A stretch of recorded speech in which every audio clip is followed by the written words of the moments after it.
En el corazón de Guadalajara, México, una marea de jóvenes estudiantes enardecidos se movía como un solo cuerpo a través del campus universitario. Sus voces resonando en un coro ensordecedor que clamaba por libertad y ciencia. La escena era un torbellino de emociones y acciones.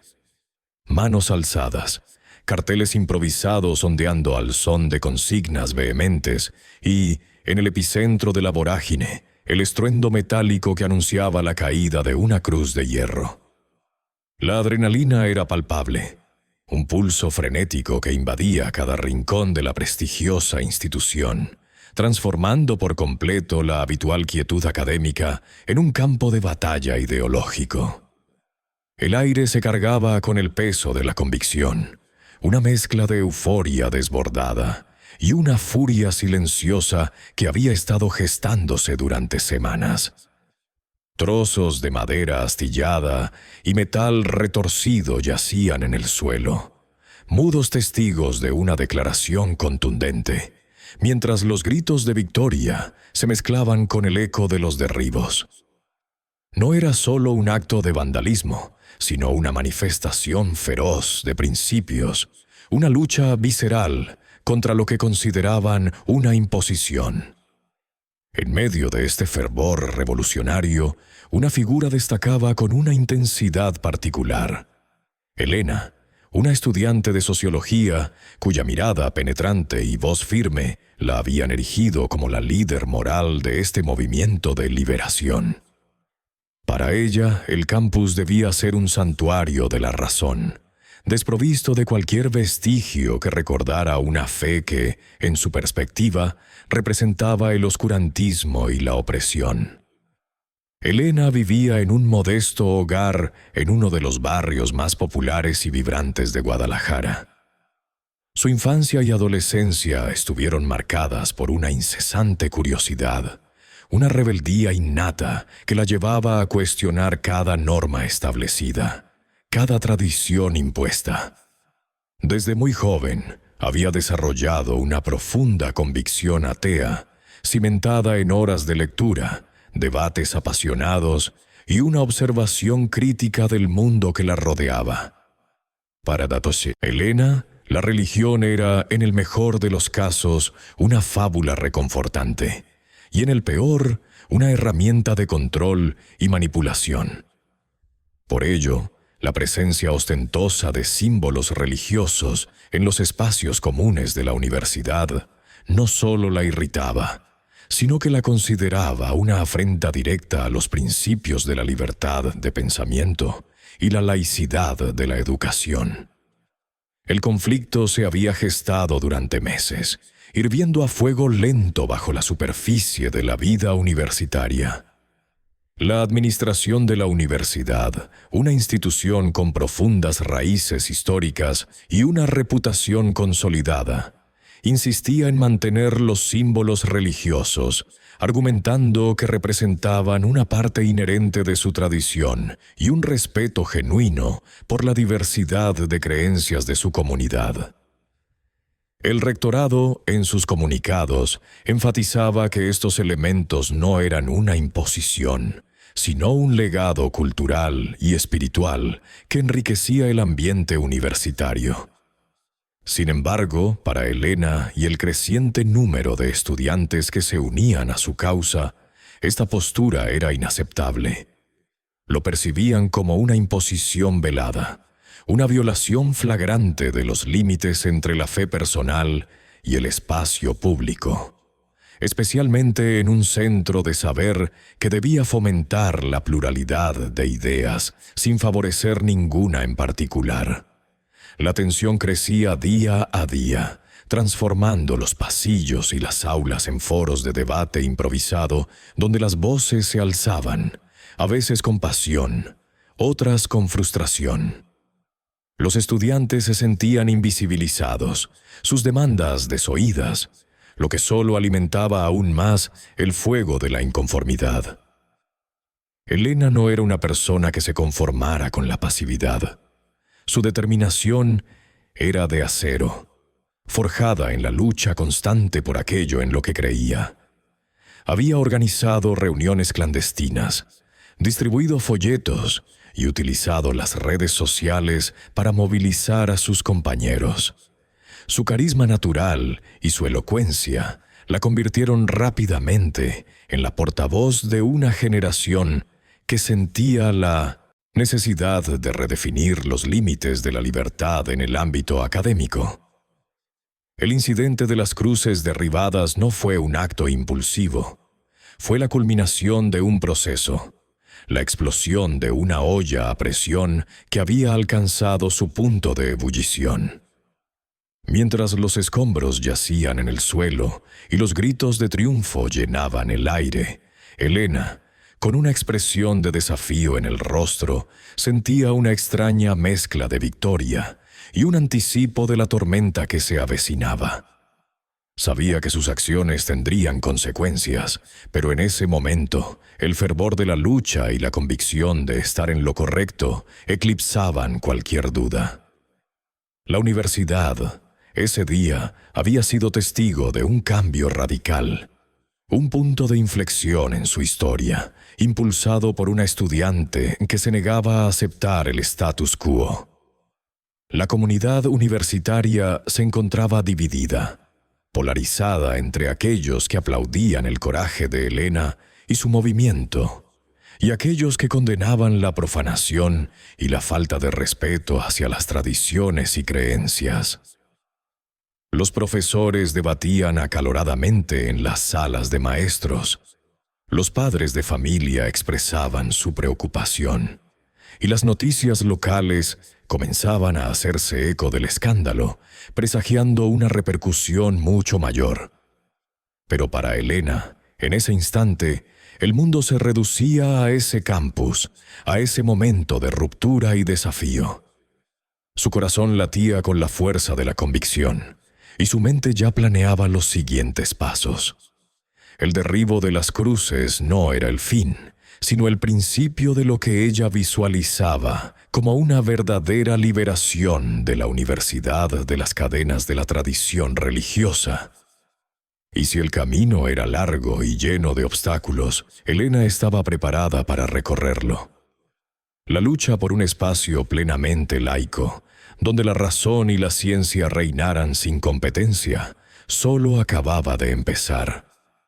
Si esta historia te ha impactado y deseas seguir de cerca este fascinante relato de desafío, convicción y los inesperados giros que el destino puede deparar, te invitamos de corazón a que te suscribas a nuestro canal.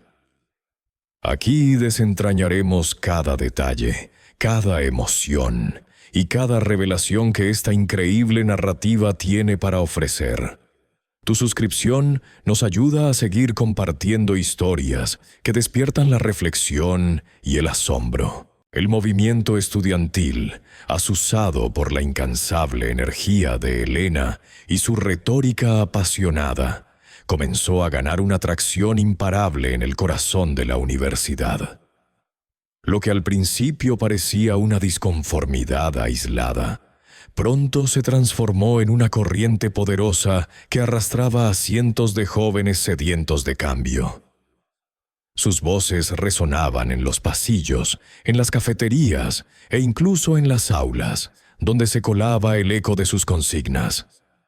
Organizaron protestas cada vez más grandes, algunas pacíficas con pancartas y megáfonos, otras más disruptivas, interrumpiendo clases o bloqueando accesos por breves periodos.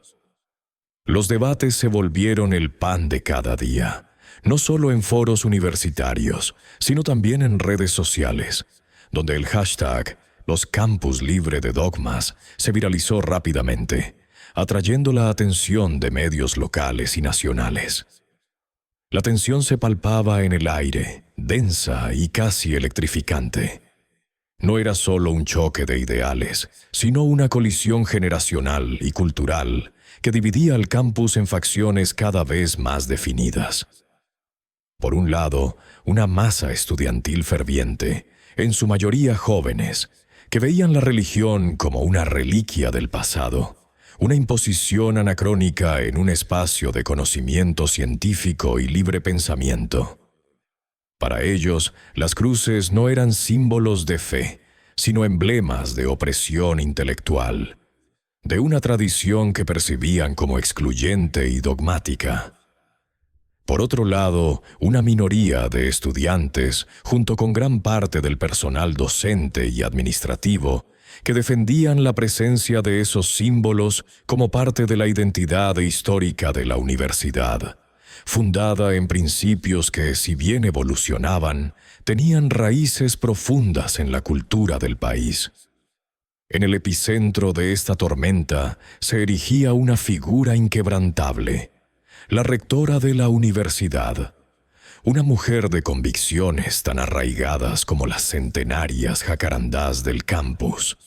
La doctora Isabel Mendoza, una historiadora de renombre, no solo era una académica respetada, sino también una católica devota, cuya fe informaba gran parte de su visión sobre la institución que dirigía. Para ella, las cruces y demás iconografía religiosa no eran un ornamento superfluo, sino el alma de la universidad, un recordatorio constante de los valores de servicio, humanidad y búsqueda de la verdad que, según su interpretación, habían guiado a generaciones de estudiantes. Su presencia, su autoridad calmada pero infranqueable, se convirtió en el principal obstáculo para el movimiento de Elena. La doctora Mendoza defendía la pluralidad de creencias, sí, e incluso la libertad de no creer, pero siempre dentro de un marco de respeto a la identidad y tradición de la institución. Ceder en los símbolos sería, en su opinión, claudicar ante la intolerancia de quienes, paradójicamente, clamaban por tolerancia. Se intentaron diversas vías para la resolución del conflicto, pero todas resultaron infructuosas. Se organizaron mesas de diálogo, donde representantes estudiantiles, liderados por una elocuente Elena, se enfrentaron a la rectora y a miembros del consejo universitario. Las reuniones se prolongaban por horas, pero solo servían para recalcar la intransigencia de ambas partes. Elena proponía, con una voz que a veces temblaba de indignación contenida, que se retiraran todas las cruces de los espacios comunes, sugiriendo que si alguien deseaba practicar su fe, lo hiciera en privado o en capillas designadas, no en un ambiente que consideraba laico. La doctora Mendoza, por su parte, ofrecía alternativas de coexistencia pacífica. Se podían crear espacios de meditación para diversas creencias, se podían organizar debates sobre pluralidad religiosa, pero la idea de remover los símbolos, de borrar la historia, era para ella sencillamente impensable. La polarización crecía. Los pasillos, antes centros de bulliciosa camaradería, ahora eran escenarios de miradas esquivas y conversaciones a media voz. Algunos profesores intentaron mediar, pero se encontraron atrapados entre la lealtad a la administración y la comprensión de las demandas estudiantiles. Elena, sintiendo que los canales diplomáticos estaban agotados, comenzó a trazar un plan más audaz. Un acto simbólico masivo, como ella lo llamó, para retirar lo que consideraba las reliquias de la imposición del campus. Sus oradores, en reuniones clandestinas y en folletos repartidos en la penumbra de la noche, hablaban de la necesidad de una acción directa, de una manifestación contundente de su voluntad colectiva. La idea de un desafío frontal a la autoridad comenzaba a gestarse, una chispa que amenazaba con incendiar el ya tenso ambiente universitario. La rectora, consciente de la escalada, reforzó la seguridad interna y se mantuvo firme en su postura, esperando que el tiempo o la cordura prevalecieran. Pero ninguna de las partes estaba dispuesta a ceder un solo milímetro. La confrontación era inminente. Un choque de trenes predestinado que nadie parecía poder detener. La calma tensa que precedía a la tormenta era el único estado de ánimo reinante en una universidad que se preparaba, sin saberlo del todo, para un evento que cambiaría su faz para siempre. El día del tan esperado acto simbólico amaneció con una atmósfera cargada de una energía única en el campus de la Universidad de Guadalajara. Cientos de estudiantes se congregaron en el patio central, el corazón palpitante de la institución, donde se alzaba majestuosa e imponente una gran cruz de metal, un símbolo de la tradición que había resistido el embate del tiempo y ahora enfrentaba el fervor de la juventud. El aire vibraba con una mezcla electrizante de expectación, desafío y una innegable camaradería. Los gritos de libertad y ciencia resonaban, mezclándose con el murmullo de las conversaciones y la tensión apenas contenida que flotaba en el ambiente. Cada rostro reflejaba una determinación inquebrantable, una convicción profunda de que estaban a punto de hacer historia, de liberar a su albergue académico de lo que percibían como cadenas de una ideología impuesta. Elena, con su mirada intensa y su voz resonante, se alzó sobre una improvisada plataforma de cajas. Su presencia era magnética. Su carisma irradiaba una pasión contagiosa que encendía la llama en los corazones de los jóvenes que la rodeaban. Cada una de sus palabras era un dardo certero que alimentaba la convicción colectiva. «Hoy es el día», proclamó, su voz amplificada por un pequeño megáfono. «El día en que esta universidad se declare verdaderamente libre. Libre de dogmas, libre de imposiciones. Somos la voz del cambio, la fuerza de la razón». Sus palabras no eran meras frases. Eran un eco de un sentimiento compartido por muchos, una creencia de que el progreso y la razón debían prevalecer sobre lo que consideraban una reliquia del pasado. La multitud respondió con un rugido de aprobación, un coro de voces que afirmaba su compromiso con la causa. Los preparativos para la acción se habían llevado a cabo con una meticulosidad casi militar. Equipos de estudiantes coordinados por Elena y otros líderes del movimiento se movilizaron con precisión. Desplegaron cuerdas gruesas, escaleras, portátiles y algunas herramientas rudimentarias de las que se habían apropiado del taller de mantenimiento. El objetivo principal era la cruz de metal del patio central, la más grande y visible, el estandarte de lo que buscaban erradicar. Algunos estudiantes, los más ágiles y audaces, comenzaron a escalar la estructura, atando las cuerdas con pericia, mientras otros, abajo, tensaban sus músculos para el esfuerzo colectivo que se avecinaba. La administración de la universidad, conscientes de la escalada de tensión, había reforzado la seguridad. Guardias universitarios y algunos agentes de policía se mantenían en la periferia, observando la escena con impotencia. Eran muchos los estudiantes, un mar de juventud unida por un propósito, y la determinación era palpable en cada gesto, en cada mirada. La confrontación parecía inevitable, y la balanza se inclinaba hacia la masa estudiantil. Finalmente, el momento culminante llegó. Con un grito de guerra unificado, «¡Abajo los dogmas!», los estudiantes tiraron de las cuerdas. La gran cruz de metal, que había permanecido inamovible durante décadas, comenzó a ceder con un quejido metálico que se extendió por todo el patio. La tensión era insoportable, cada músculo vibraba con el esfuerzo. Lentamente, dolorosamente, la estructura se inclinó, creando una sombra gigantesca que se extendía sobre la multitud. Un estruendo sordo y resonante sacudió el campus cuando la cruz finalmente colapsó, levantando una nube de polvo y escombros.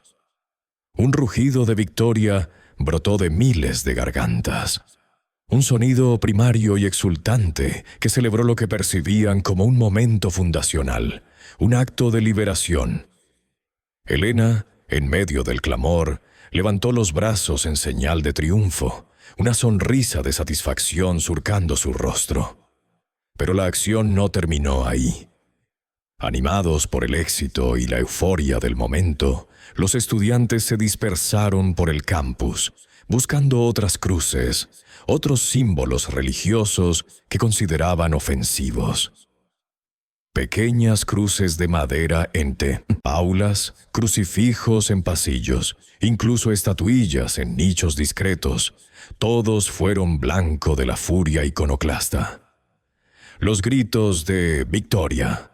¡Hemos ganado!» se mezclaban con el ulular creciente de las sirenas de vehículos policiales que, alertados por la magnitud del disturbio, intentaban abrirse paso entre la multitud. La escena era de caos controlado por la euforia estudiantil. La universidad, ese bastión de conocimiento y tradición, se había transformado en un campo de batalla ideológico, un espejo del conflicto que se gestaba en el corazón de una sociedad que debatía entre la fe y la razón, la tradición y el anhelo de una modernidad sin ataduras.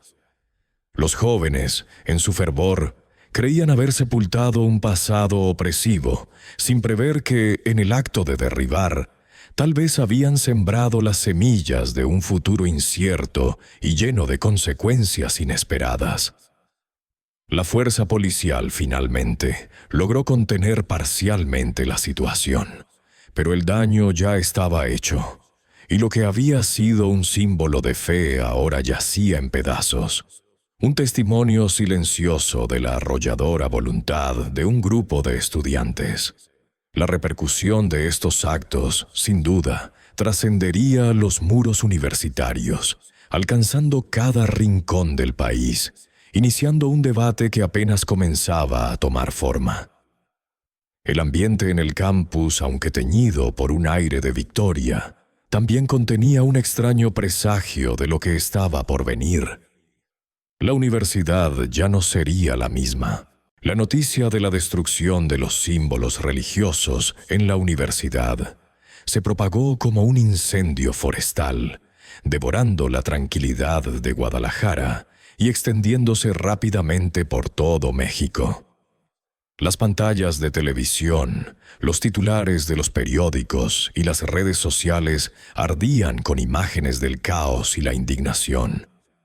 La comunidad religiosa, que consideraba esos símbolos como parte intrínseca de su identidad y fe, reaccionó con una mezcla de dolor, ira y profunda consternación. Los líderes eclesiásticos emitieron condenas enérgicas, hablando de un acto de profanación y una afrenta a la libertad de culto. Por otro lado, un segmento de la sociedad, especialmente entre la juventud más secular, aplaudió la acción como un valiente paso hacia la separación de la fe y la educación pública, considerándola un acto de liberación de dogmas impuestos. La sociedad se polarizó de manera dramática. El campus universitario, que hasta entonces había sido un espacio de conocimiento y debate académico, se transformó en el epicentro de un furioso debate nacional. Las opiniones se dividían tajantemente, cada bando atrincherado en sus convicciones, y la atmósfera se cargó de tensiones ideológicas y morales que trascendieron las aulas. La universidad se volvió un crisol de pasiones, un reflejo amplificado de las heridas y divisiones latentes en el tejido social mexicano. Inicialmente, Helena se sintió exultante. La victoria era palpable. El grito de los estudiantes al derribar la cruz principal resonaba en su memoria como el sonido más dulce de la libertad. Se veía a sí misma como la punta de lanza de un movimiento necesario, una figura que había osado desafiar lo establecido y forzar un cambio largamente anhelado. Los mensajes de apoyo inundaron sus redes sociales. Las solicitudes de entrevista se multiplicaron, y su nombre, junto con su rostro, se hicieron omnipresentes en los medios. Se convirtió en un símbolo para muchos, encarnando la rebeldía inteligente y la determinación de una nueva generación que no temía cuestionar los pilares de la tradición. Sus compañeros de movimiento la miraban con admiración. Sus palabras tenían un peso que nunca antes habían alcanzado. Sin embargo, esta victoria trajo consigo una cara oscura. Junto a los elogios llegaron las amenazas, al principio veladas y luego cada vez más explícitas, llenando su bandeja de entrada y sus comentarios.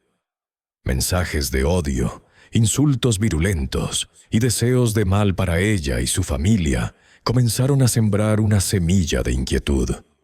Se la tildaba de sacrílega, atea fanática, destructora de valores.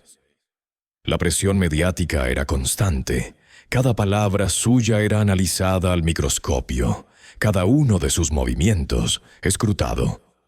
El peso de la responsabilidad, antes apenas un susurro, ahora se cernía sobre ella como una losa pesada. Elena comenzó a comprender que la magnitud de lo que había hecho trascendía su objetivo inicial. Ya no era solo una líder estudiantil. Se había convertido, sin quererlo, en un pararrayos para las tensiones latentes de todo un país. A pesar de la euforia inicial y el reconocimiento público, algo en el interior de Elena comenzó a sentirse extraño. Una sensación de vacío, fría y persistente, se instaló en su pecho. Los primeros días, la adrenalina y la satisfacción por el logro camuflaron este sentimiento. Pero a medida que el clamor se atenuaba y los días transcurrían, el vacío crecía. La victoria que había imaginado como la cumbre de su lucha, el momento en que se sentiría plenamente realizada, no le trajo la plenitud esperada.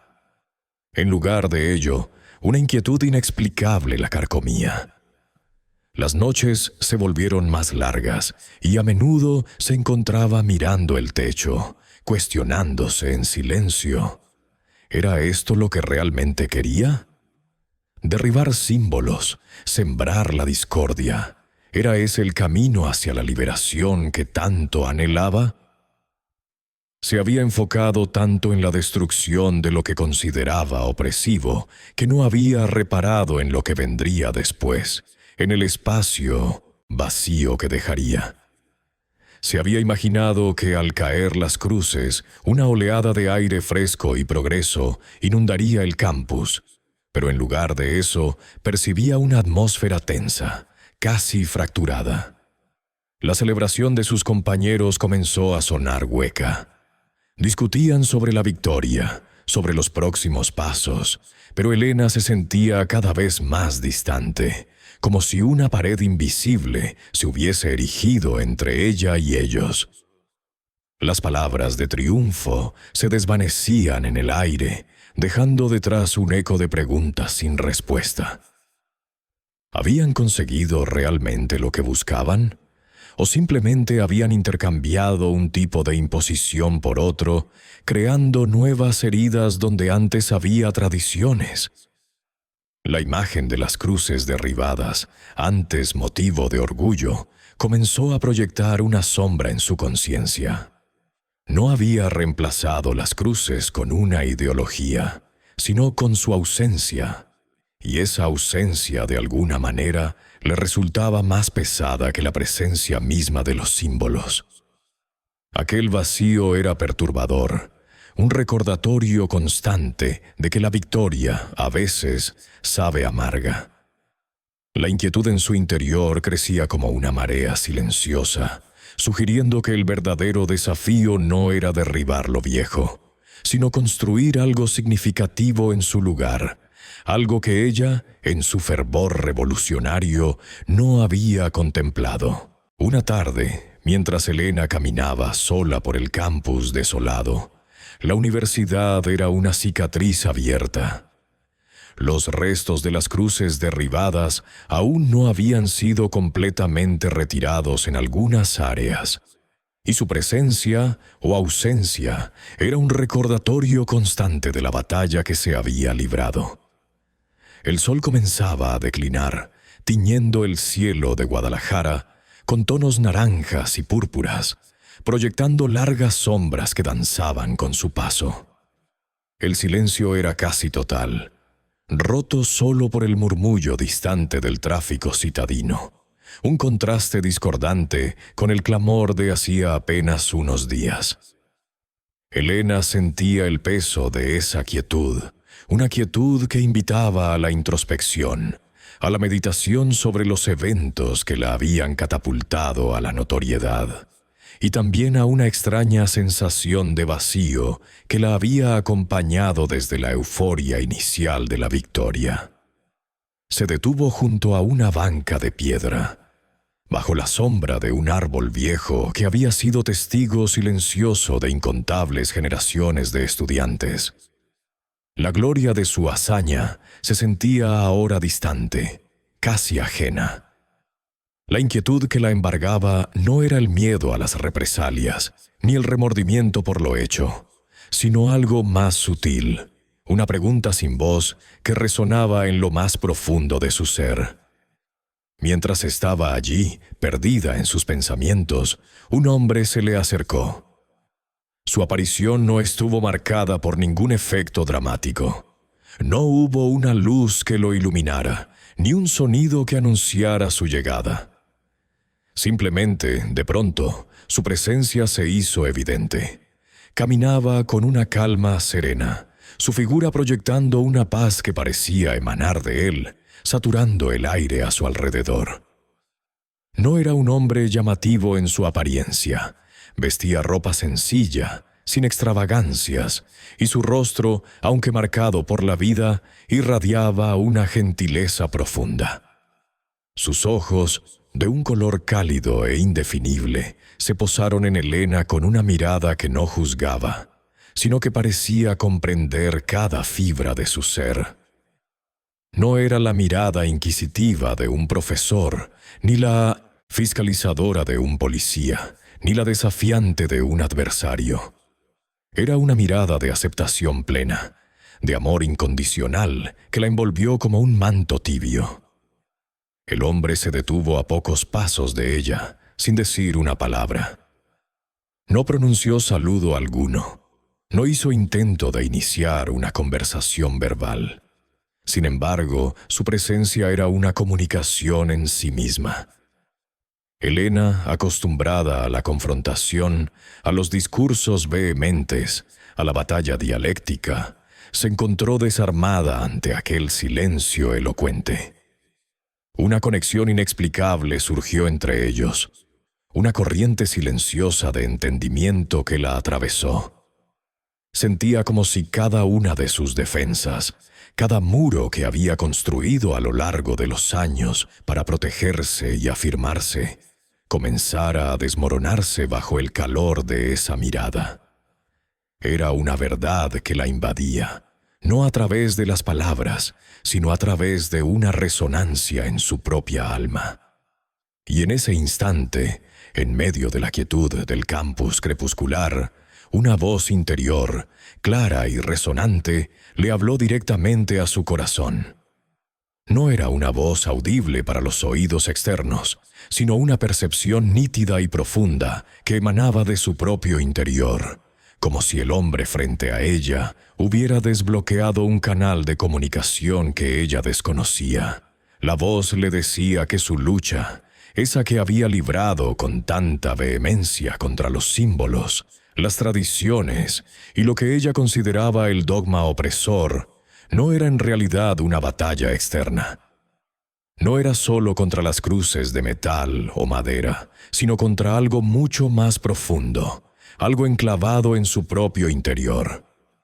Le reveló que su resentimiento, su furia, incluso su búsqueda de libertad, estaban teñidos por heridas no cicatrizadas, por un dolor antiguo que ella había disfrazado de idealismo.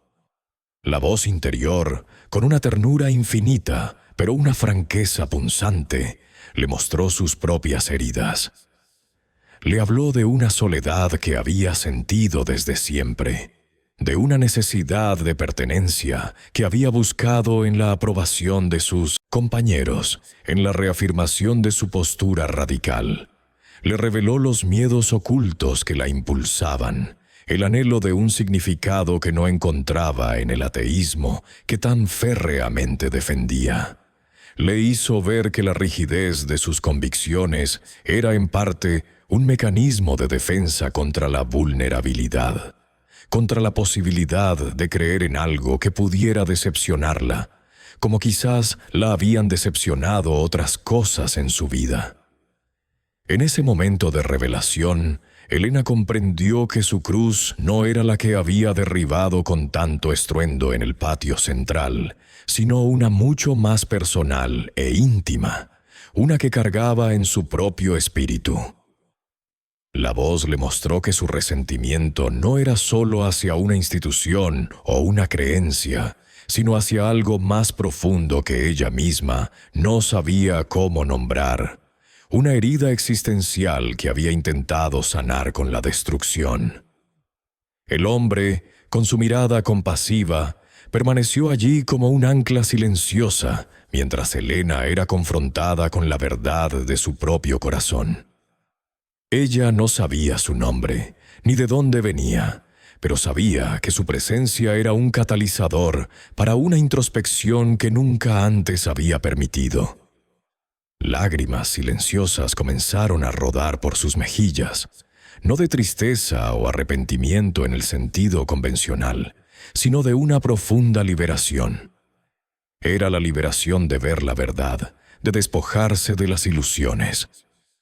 La caída de las cruces externas había sido ruidosa y caótica, pero esta caída de sus propias barreras internas era silenciosa, profunda y transformadora. La vida de Elena, tal como la conocía, había llegado a un punto de inflexión irreversible.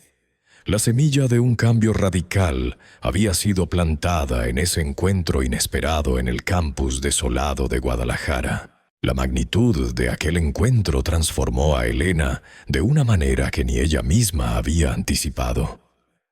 Después de aquel diálogo mudo pero profundamente resonante, la joven estudiante de sociología ya no era la misma. Sus convicciones arraigadas, su postura atea y su ferviente activismo contra los símbolos religiosos no se desvanecieron por completo de la noche a la mañana, pero su comprensión del mundo y de sí misma se había expandido de forma radical.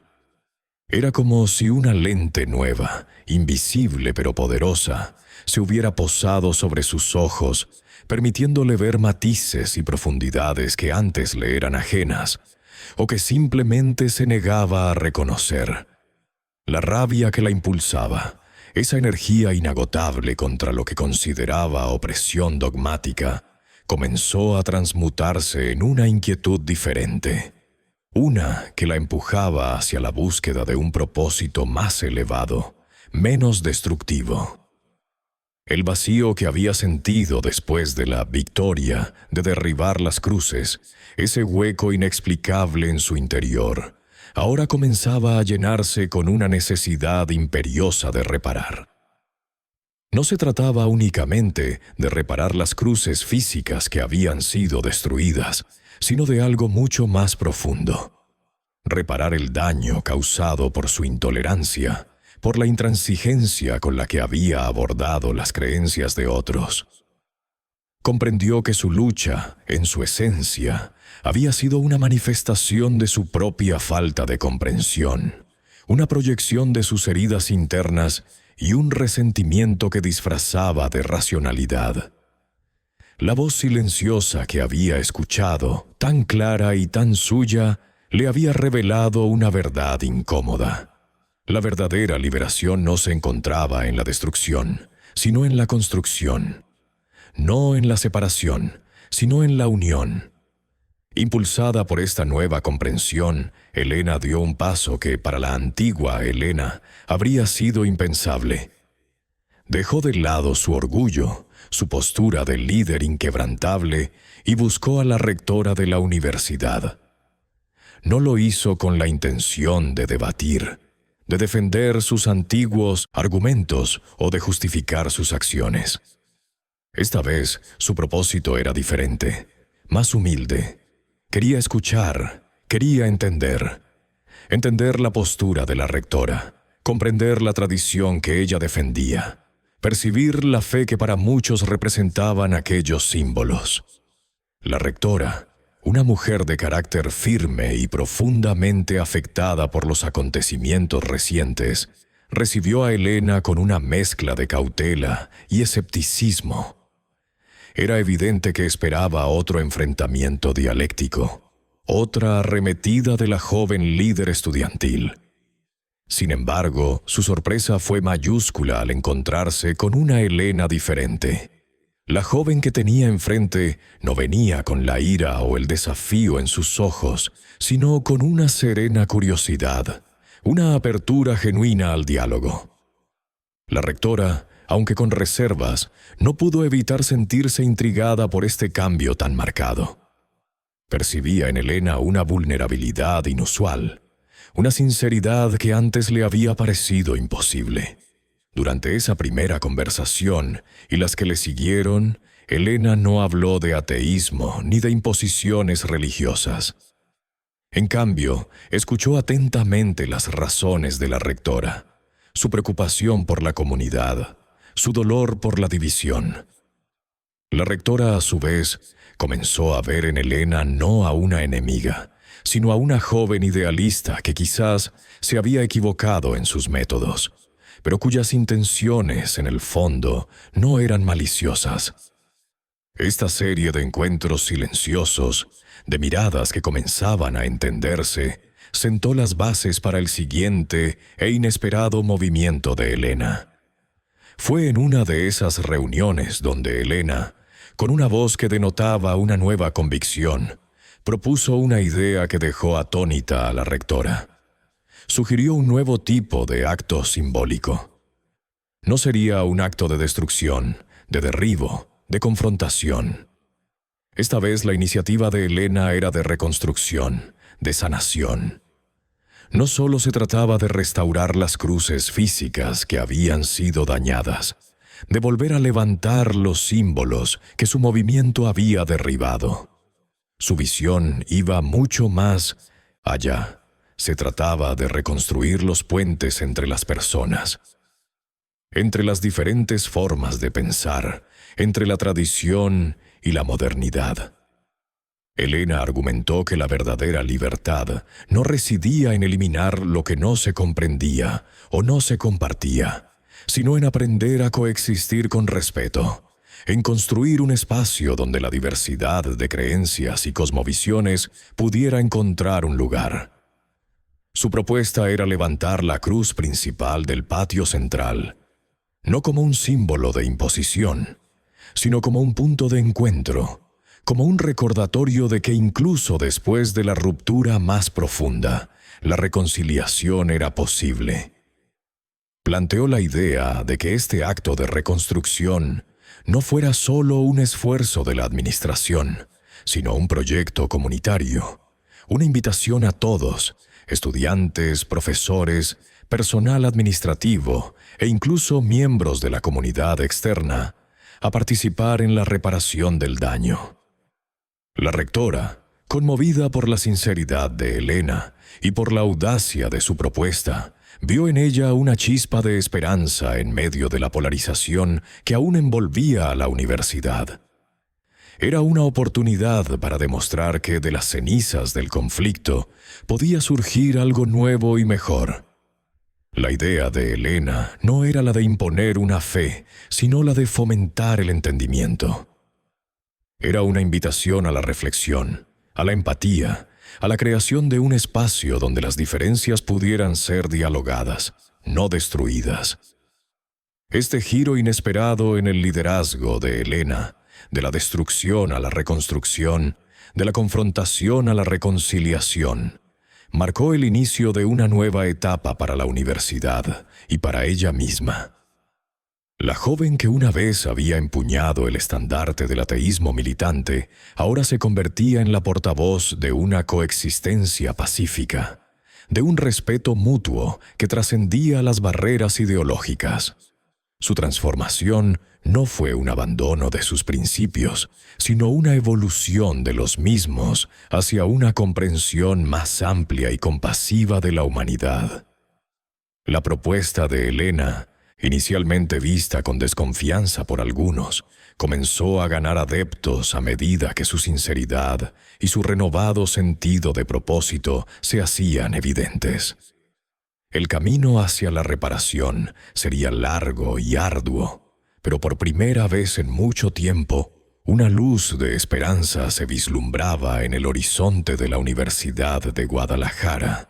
La propuesta de Elena, inicialmente recibida con escepticismo, comenzó a manifestarse en acciones concretas. Ella lideró el nuevo movimiento, esta vez no para derribar, sino para restaurar. Su energía, antes canalizada hacia la destrucción y el desafío, ahora se volcaba en la construcción, en la edificación de puentes donde antes solo había muros. El objetivo principal era reconstruir las cruces dañadas, pero más allá del material, se buscaba crear un espacio de diálogo y respeto genuino. Elena no intentaba imponer una fe. Su intención era la de promover el entendimiento, de forjar un lugar donde las distintas perspectivas pudieran coexistir sin la amenaza de la erradicación. Poco a poco su voz, antes de protesta y disidencia, se convirtió en una de llamado a la unidad. Sorprendentemente, algunos de sus antiguos compañeros de lucha, aquellos que habían compartido la euforia de la destrucción, comenzaron a acercarse. Primero con curiosidad, luego con una mezcla de arrepentimiento y una incipiente esperanza. No todos se unieron, claro está. La polarización había dejado cicatrices profundas, pero la participación fue suficiente para dar un impulso significativo al proyecto. La visión de los estudiantes, liderados por Elena, trabajando codo a codo con profesores y personal administrativo, e incluso con miembros de la comunidad externa, que se habían sentido ultrajados por los actos iniciales, era una imagen poderosa. Lazos invisibles empezaron a tejerse entre personas que antes estaban en bandos opuestos. El momento culminante de este esfuerzo de reconstrucción llegó con la restauración de la cruz principal, aquella que se erigía en el patio central de la universidad y que había sido el primer objetivo de su arrebato destructor. Era un día soleado, pero la atmósfera estaba cargada de una expectación que iba más allá del simple acto de ingeniería. Cientos de personas se habían congregado. Estudiantes de diversas facultades, profesores con semblantes serios pero esperanzados, miembros de la comunidad religiosa local que habían venido a observar, fotógrafos y periodistas que documentaban el inesperado giro de los acontecimientos. Elena dirigía las operaciones, sus manos cubiertas de polvo y sus ojos reflejando una determinación tranquila. No era la misma joven que, con el rostro desafiante, había arengado a la multitud para derribar el símbolo. Ahora su postura era de humildad y servicio, mientras la cruz, meticulosamente reparada y reforzada, se elevaba lentamente gracias al esfuerzo conjunto de varias personas y el apoyo de una grúa. Un suceso extraordinario comenzó a manifestarse. No fue un estruendo, ni una luz cegadora que irrumpiera desde el cielo, sino algo mucho más sutil y, al mismo tiempo, innegablemente poderoso. Una calma palpable, una serenidad abrumadora, comenzó a envolver el lugar. Era como si una brisa invisible y cálida acariciara los rostros de los presentes, no una brisa física, sino una que tocaba el alma. La luz del sol se suavizó, adquiriendo un matiz dorado y etéreo que bañaba a la multitud. Las conversaciones y susurros cesaron de forma espontánea. Los fotógrafos bajaron sus cámaras. Los periodistas dejaron de tomar notas. Todos los ojos estaban fijos en la cruz que se elevaba, pero no solo en ella, sino en el espacio que la rodeaba, en el aire mismo.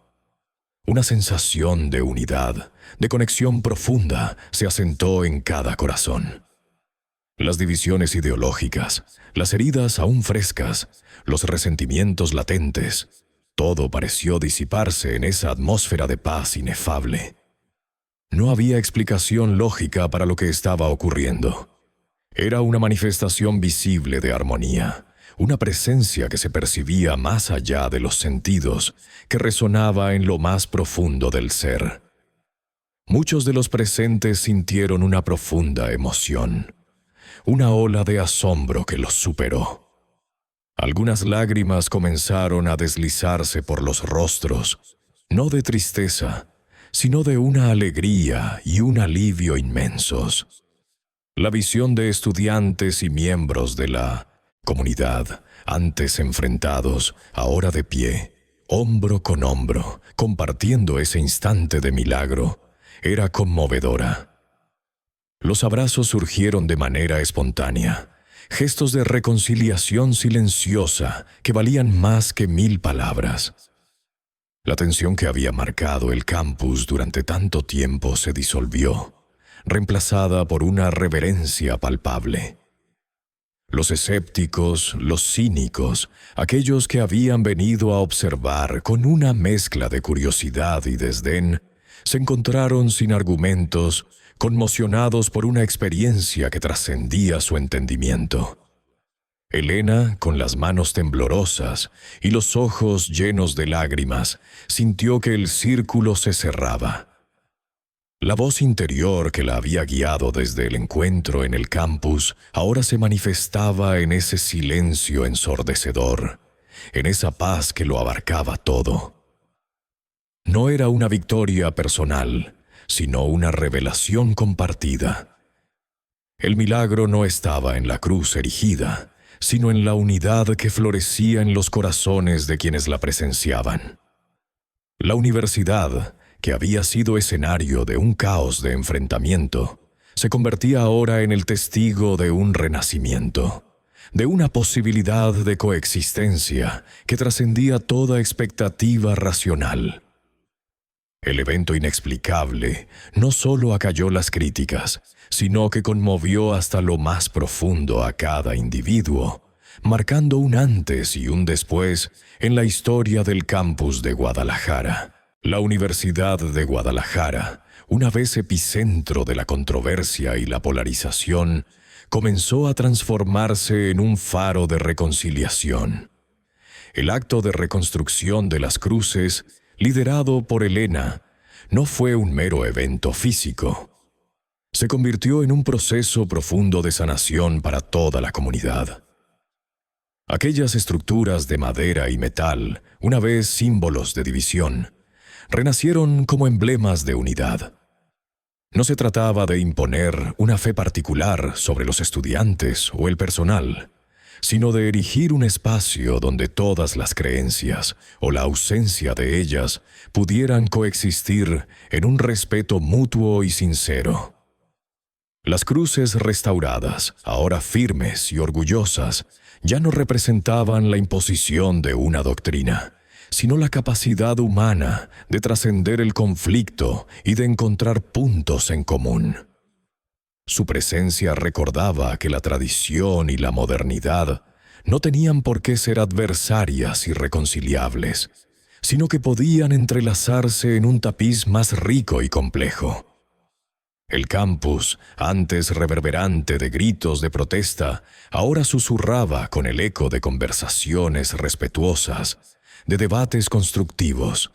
Los pasillos que habían sido escenarios de confrontación ahora veían a estudiantes de diversas mentalidades compartiendo ideas, aprendiendo unos de otros. La administración universitaria, bajo la renovada visión de la rectora, implementó nuevas políticas que fomentaban la libertad de expresión, pero también la responsabilidad inherente al uso de esa libertad. Se crearon foros donde cualquier estudiante podía presentar sus inquietudes y creencias, un espacio seguro para el diálogo abierto, sin temor a la censura o al juicio. La atmósfera cambió palpable y gradualmente, de una de tensión a una de apertura y entendimiento mutuo. Los símbolos religiosos, una vez objeto de iconoclasia, fueron recontextualizados no como herramientas de evangelización forzada, sino como elementos culturales e históricos que formaban parte del patrimonio de la institución, invitando a la reflexión sobre la historia y la diversidad de pensamiento. Elena, la ex líder del movimiento ateo, emergió de toda esta experiencia como un verdadero faro de cambio. Su historia, la de una joven que pasó de la destrucción a la reconstrucción, de la intransigencia a la empatía, inspiró a innumerables personas, tanto dentro como fuera del campus. Su viaje personal se convirtió en un poderoso testimonio de que la verdadera libertad no reside en la capacidad de derribar aquello que nos resulta ajeno o molesto, sino en la fortaleza y la sabiduría para construir puentes de comprensión, incluso con aquellos que piensan de manera radicalmente diferente. Ella había aprendido que la libertad de creer o de no creer se complementaba con la libertad del otro a hacer lo mismo, y que el respeto era la base de cualquier sociedad verdaderamente pluralista. Su ateísmo militante, que una vez fue una coraza impenetrable, se transformó. No es que Elena abrazara una fe específica, su mente analítica y su espíritu crítico permanecían intactos. Sin embargo, su escepticismo inicial se suavizó, evolucionando hacia un agnosticismo respetuoso, abierto a la posibilidad de lo trascendente, de lo inexplicable que había sentido tan vívidamente aquel día. El milagro en el patio no le había entregado respuestas dogmáticas, pero le había abierto el corazón a la maravilla, a la profunda conexión que existe entre todos los seres y el universo. Había comprendido que la ciencia y la espiritualidad no eran necesariamente enemigas, sino dos formas distintas de buscar la verdad, dos lenguajes para describir la inmensidad de la existencia. Elena continuó sus estudios de sociología con una perspectiva renovada, aplicando su experiencia a su trabajo académico.